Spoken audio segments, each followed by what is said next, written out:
very large complex, and towards the back, they have a dog park there, and it's up above that dog park where the fire began. And it's burning uphill away from that part of the facility. It's not burning toward the apartments. It's burning away from any occupied structures at this point. And they're attacking it with quite a bit of resources here at this point. 4 helicopters and some more than 72 fire personnel. But it's also an area where, I don't know, we've done so many stories about P-22, the mountain lion.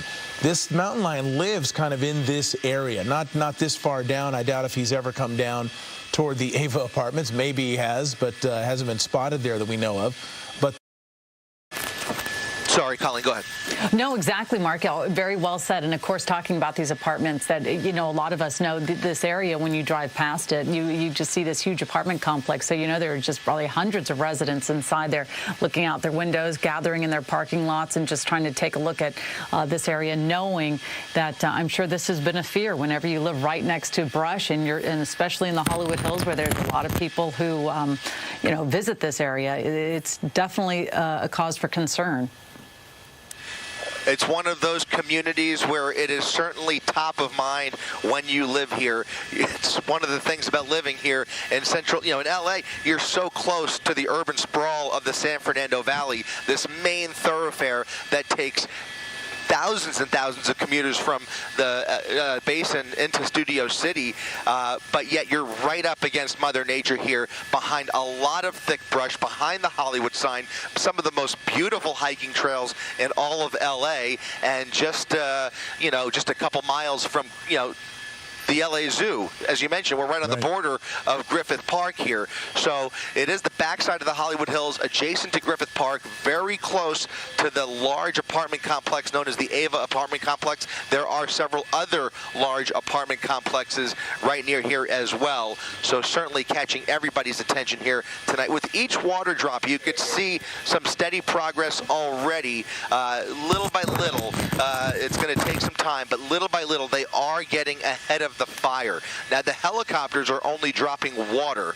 They're not dropping the Phos-Chek that we like to see to try and contain the fire overall. They can't stop the forward spread with fire retardant, but what they can do is just drown the fire. That's what they could do with each precision water drop. Get as close to those flames. The main flare up there in the middle took a good hit just a minute ago. It died down, and now it's back because it's very heavy brush down there that is driving this fire, and uphill terrain as well. Right, and it looks ominous at night, of course, because of that orange glow against the night sky. But as we've been mentioning here, it's between 1 and 2 acres at last report. And it's not growing rapidly because the winds are not strong. The humidity, as Dallas mentioned, is going up as when the sun went down. And that is all good news for the firefighters. With the official beginning of summer is tomorrow. Tactics they've learned. Every fire is a learning experience. And one thing they've learned over the years is you jump on this with both feet as soon as it's reported to prevent a spread that could end up being catastrophic. That appears to have worked here. I don't want to speak too soon, but as Chris is noting, the forward progress, they're making real effort to halt the forward progress of the fire. There is not a lot of wind, as Dallas mentioned. The winds are calm, although it was very hot out there today and the humidity was low. The humidity did come up, and the winds never came up with it. So what we have is not an optimum situation for firefighters, but a much better situation than we have, of course, seen over the years reporting on brush fires or wildland fires in Southern California. Absolutely, Mark. It looks, and Chris, you mentioned it a moment ago as well, but it does look like the water drops, they are really making an impact. Mark, you said there's 4 helicopters. There's mutual aid also helping with LA County fire crews, helping get this fire under control and contained as quickly as possible. But it does, and then of course we say it, and it looks like it kind of comes back to life again. But then we see these helicopters come, and they really are doing an incredible job of getting this fire doused out as much as possible. And they certainly, you know, with 500,000 gallons of water to be able to douse on this.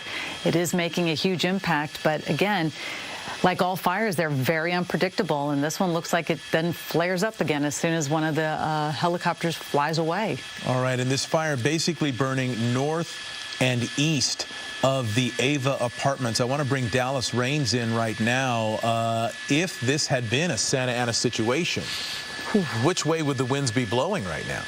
Well, if it were Santa Ana, they'd be blowing from the northeast to the southwest, Mark. But today, the winds are actually blowing from the south today in that area, 15 to 20. It was hot today out there. I mean, we saw temperatures in where the fire zone is right now in the mid-90s. A few areas today had 100 degrees. Humidity, very, very low, 5, 6, 7, 8%. So, but tonight, of course, the winds. The wind is the #1 critical factor in these types of fires, Mark. You've covered them so many years, so wonderfully. And when we look at these situations, it's wind. Now, we'll note to you that coming up, starting tomorrow night and into Wednesday, we could see red flag warnings issued. And the reason for that is our first episode of possible high-base thunderstorms rumbling through Southern California. So these are thunderstorms that have high bases, lightning, but not much rain reaches the surface. Oh. And many times you have gusty winds with those isolated thunderstorms. Weather Service, fire officials, all the meteorologists now for the fire departments are looking very carefully at maybe issuing a red flag warning starting probably tomorrow night and Wednesday. So we're going to cover this on our weather and have during the course of today. But it's something a little different because we normally don't see these isolated high-base thunderstorms until after the 4th of July. Wow. So, okay. Dallas, thank you. So would that produce lightning as well? Yeah, yes. That's what, right. Yes. Oh, wow. I mean, I can't get out of my mind if we were talking about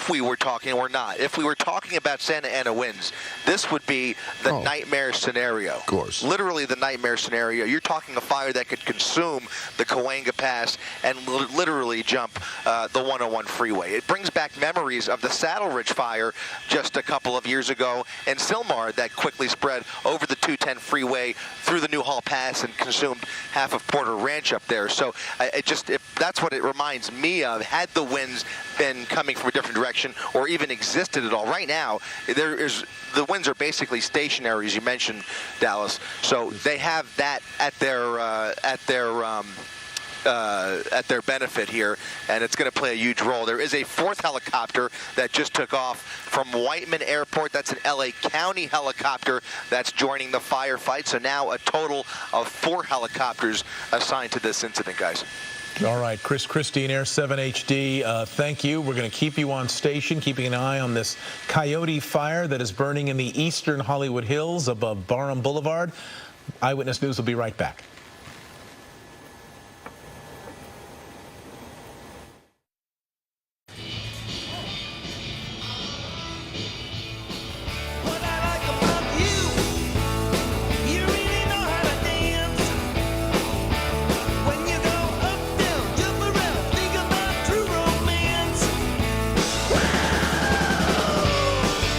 Jam out to our favorite songs. For the same reason we play scratchers from the California Lottery.